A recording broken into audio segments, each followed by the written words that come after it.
Bienvenue. Vous écoutez le podcast Atypique Lab. Je m'appelle Olivia Tampon-Lajarriette et je vous emmène dans notre monde neuroatypique où on n'entend jamais la critique. T'es trop, t'es pas assez. Car notre norme, c'est la clarté. Tous les mardis, des réflexions et définitions pour mettre de la conscience et de la compassion sur nos surprenants systèmes personnels et relationnels. Un véritable laboratoire qui aide à comprendre et accepter notre passionnante complexité pour vivre en paix avec son intensité. Aujourd'hui, dans cet épisode, on va parler d'organisation et j'avais presque envie d'appeler ça le drame ou l'excitation du nouvel agenda. Vous savez, à chaque nouveau cycle, alors c'est très visible en janvier ou en septembre, c'est les périodes où il y a le plus de ventes d'agenda.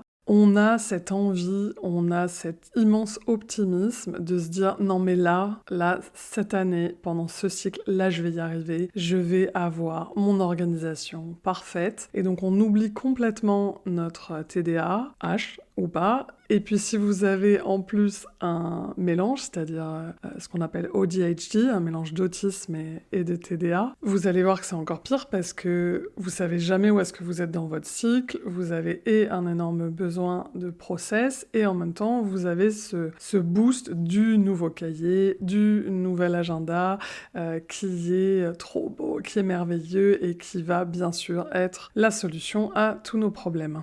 Et je suis sûre que vous l'entendez déjà, cette petite phrase de « Non mais cette fois-ci c'est la bonne ». Non, c'est pas la bonne, c'est juste un shoot de nouveauté. Et on sait très bien que ça va pas durer.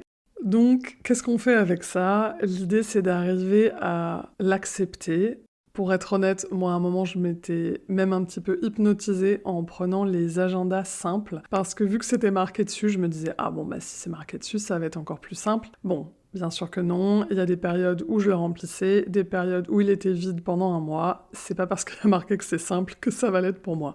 J'avais envie du coup de vous proposer une liste d'astuces que j'ai notées et qui fonctionnent globalement parce que justement on arrête de vouloir s'appliquer un mode de fonctionnement neurotypique pour aller dans la réalité de nos propres besoins.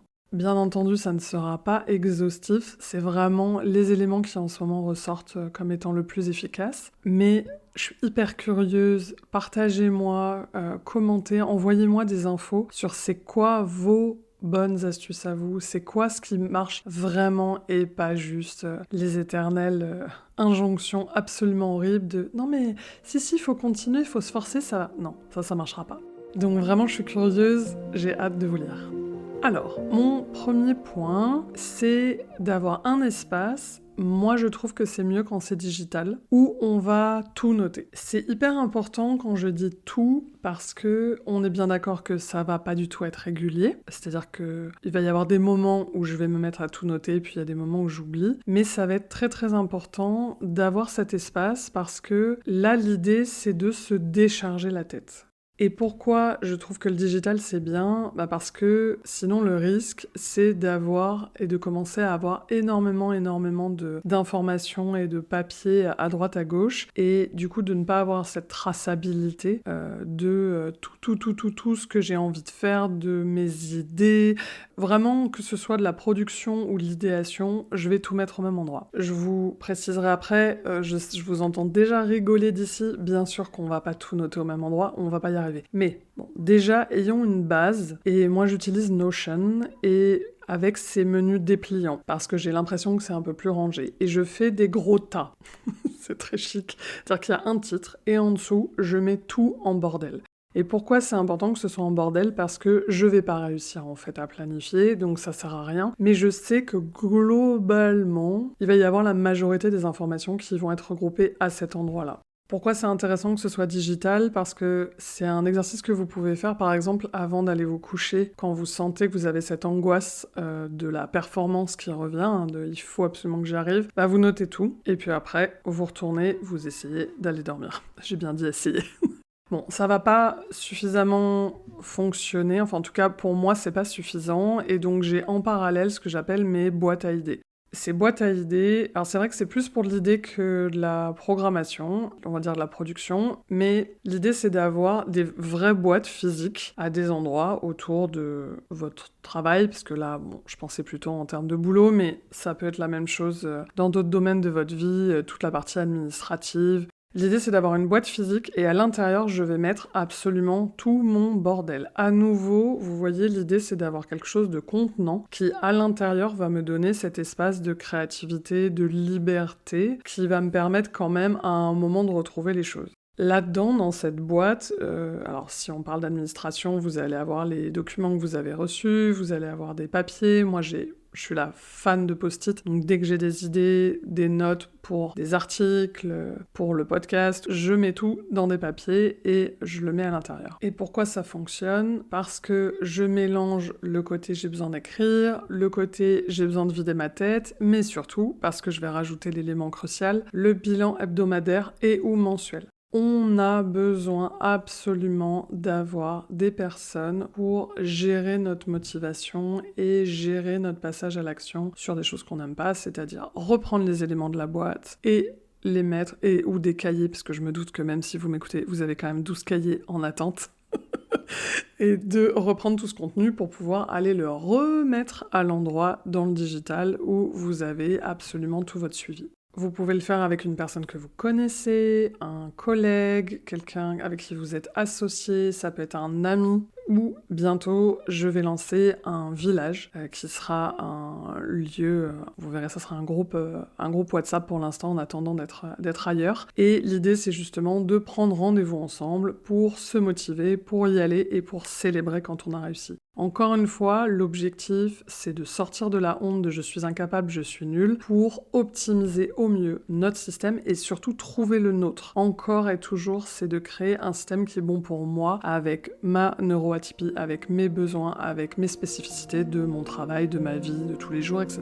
Le deuxième point, une fois que ça, on va dire que ça tourne, une fois qu'on a toutes ces idées qui sont à peu près canalisé dans un endroit, je vais pouvoir avoir la gestion, on va dire, à la semaine. Là, ce que je fais, moi j'aime bien encore les agendas papier, même si j'ai un agenda en parallèle digital à nouveau. Comment je m'organise ? L'agenda papier, on va le voir, je vais faire un genre de log un peu particulier et d'ailleurs, en fonction de votre niveau de TDA, je vais vous proposer de ne pas avoir d'agenda, on y reviendra. Moi, j'ai un mélange, donc vu que mon autisme adore l'organisation, j'arrive à peu près à gérer et ça arrive à peu près à tenir. Donc dans mon agenda papier, je vais lister toutes les choses que je vais faire et je vais avoir ce que j'appelle mon post-it d'objectifs. C'est-à-dire que je vais choisir pour la semaine 1 à 3 choses. Si vous me connaissez, vous allez rigoler parce que vous savez que je triche tout le temps avec cette règle et que j'arrive absolument pas à rester à 1 à 3 choses. Mais de toute façon, ça ne fonctionne pas quand je prévois les choses à l'avance en me disant jeudi je travaille là-dessus, vendredi je travaille là-dessus. Ça ne marche pas parce que si je suis dans une paralysie par rapport à une tâche,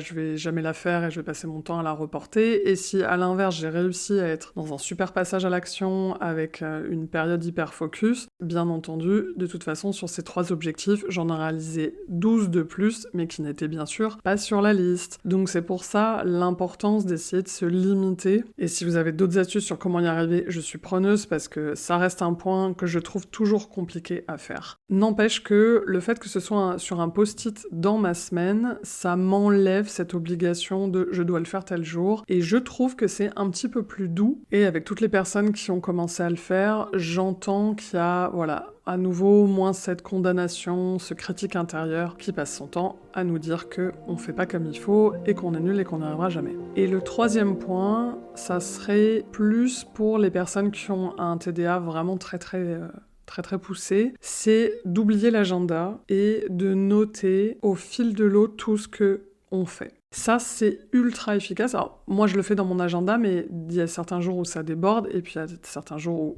bien sûr, je vais oublier. L'idée, c'est de prendre un cahier tout simple et vraiment de faire la liste au fur et à mesure. Et en fait, l'intérêt que ça va avoir, c'est que ça va me faire garder le cap Et le cap, c'est mon estime de moi et le fait de réaliser à quel point je suis efficace et je fais des choses géniales. Parce que vu que je perds l'attention très rapidement, j'oublie ce que j'étais en train de faire. Et donc au moment où je fais une action, alors ça peut être ouvrir mes mails, je note ouvrir mes mails. Ça peut être, je suis passée sur autre chose complètement, d'un seul coup je me suis mis à faire ma vaisselle. Je vais noter faire la vaisselle. Et après je reviens et pendant que j'ai fait la vaisselle, j'ai pensé à une nouvelle idée de projet.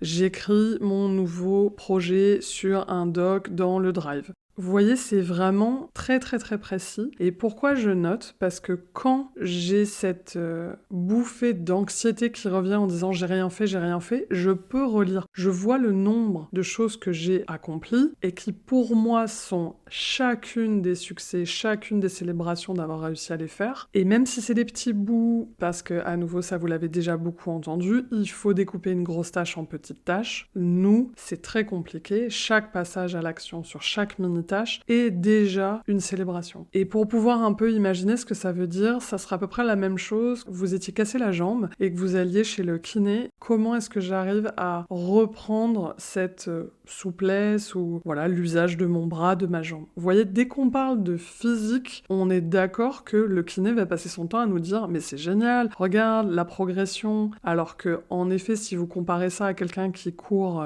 20 km ou qui fait des marathons, bah bien sûr que pour lui c'est complètement nul. Donc attention à qui on se compare. Et donc c'est pour ça que voilà, si vous sentez que vous êtes vraiment avec un process qui décroche très très très souvent, d'avoir juste un cahier tout simple, vous voyez, avec des logs. C'est comme si quelqu'un commentait et notait absolument toutes les actions que vous faisiez au moment où vous pouvez le faire. Vous allez en oublier certaines, c'est pas ça l'important. Ce qui compte, c'est la globalité du suivi. Et quand vous êtes dans, ça peut arriver, les crises d'anxiété avant d'aller s'endormir, vous relisez votre page et vous vous dites « Waouh, non mais quand même, là c'est super ». Et à nouveau, si vous pouvez le partager avec d'autres, c'est encore mieux. J'avais envie d'ajouter un quatrième point qui est un peu une blague, mais j'en ai parlé récemment avec des amis et ça marche vraiment bien. C'est la règle du dire non et ou attendre 48 heures.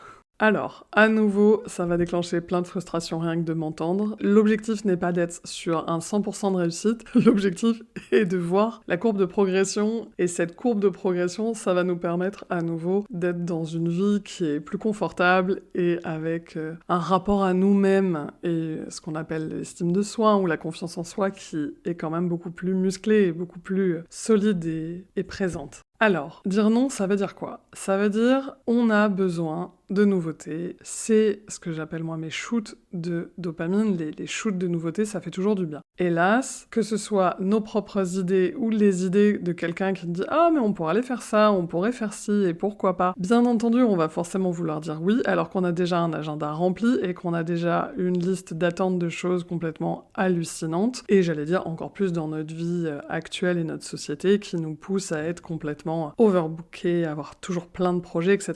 Donc là, l'idée, c'est de soit dire non tout de suite, et de dire non, là, cette semaine, je dis non à toutes les invitations, soit de dire redemande-moi demain. Et le fait d'attendre au moins 24 heures ou au moins 48 heures, c'est la même chose pour les achats, vous vous doutez bien. Vous allez en fait sentir que ce shoot d'anticipation, en fait, on l'a eu. On l'a eu dans « Waouh, on s'est imaginé aller dans ce nouveau resto, faire ce super coworking, dans un lieu sublime, de lancer ce nouveau projet avec un tel, et ou de partir en week-end, etc. » Et en fait, on l'a déjà vécu. On l'a déjà eu le shoot parce que le cerveau ne fait pas la différence entre le réel et le fantasme, la projection. Donc, on a déjà reçu, j'allais dire, notre petit bonbon.